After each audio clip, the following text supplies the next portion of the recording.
today, I'm going to enter into the realm that I discussed a little bit a couple times ago, and that is observational commentary. A lot of people during this coronavirus have basically come to me and said, how am I supposed to do outside shooting? And just to be clear, outside shooting doesn't mean outside of any kind of building. It means outside of class time. So, but how am I supposed to do outside shooting when I can't go anywhere?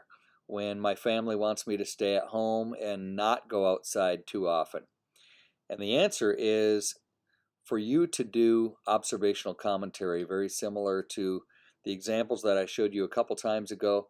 And I'm going to show you another example from a man named Andy Rooney, who used to do observational commentary on pretty much trivial items. At the end of 60 minutes, they would give him literally 2 minutes to talk, and he could pick any kind of trivial topic to talk about, and he would go on a rant. So if you want to think of observational commentary as ranting, I guess that is an option for you. What I'd like you to do for outside shooting, if you have no other option and you have some strong opinions about the world around you, is make some comments about what's going on in any aspect of your life. And most of the time you're probably complaining a little bit, but I'd like you to supplement those comments with pieces of video or at least pictures from Google Images, something to kind of back up what you're saying, and we will be able to hear your voice but see all of these supplemental materials along the way. Combine that with some titles, maybe some credits, and that could be your outside shooting project right there. So think of it in that way that you don't have to go someplace. You can do your outside shooting from the comfort of your own home. It could look like me, head and shoulders, talking to you right now.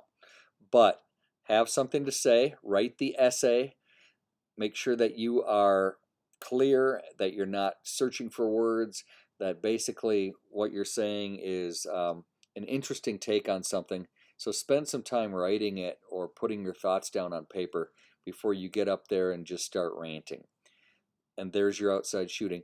Probably will take you an hour and a half to kind of put that together, especially if you have pictures and video to accompany it. So here's an example of Andy Rooney commenting on the fact that sometimes Christmas is celebrated a little too early. One of the ways we divide our year is with holidays. The 4th of July is the beginning of summer. Labor Day is the beginning of the new year. New Year's Day isn't really the beginning of anything except a new calendar. Thanksgiving is our most American holiday, and it's good because we don't have to do anything on Thanksgiving except maybe eat turkey and watch football. That's why I object to the way it's being squeezed out by Christmas. The trouble is, there's no money in Thanksgiving for businesses. People trying to sell things want to skip right over it and get to Christmas. Christmas is far and away the most commercial holiday we have. Some stores do 30% of their whole year's business in the period before Christmas. That's why they try to make it last a long time by starting it earlier every year.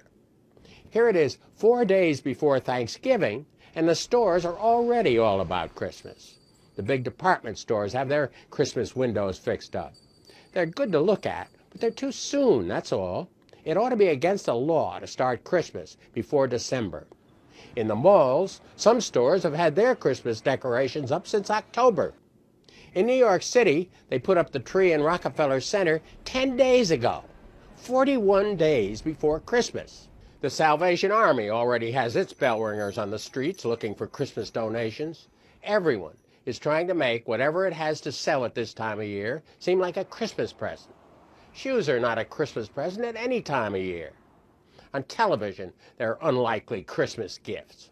How'd you like a bottle of Pepto-Bismol for Christmas?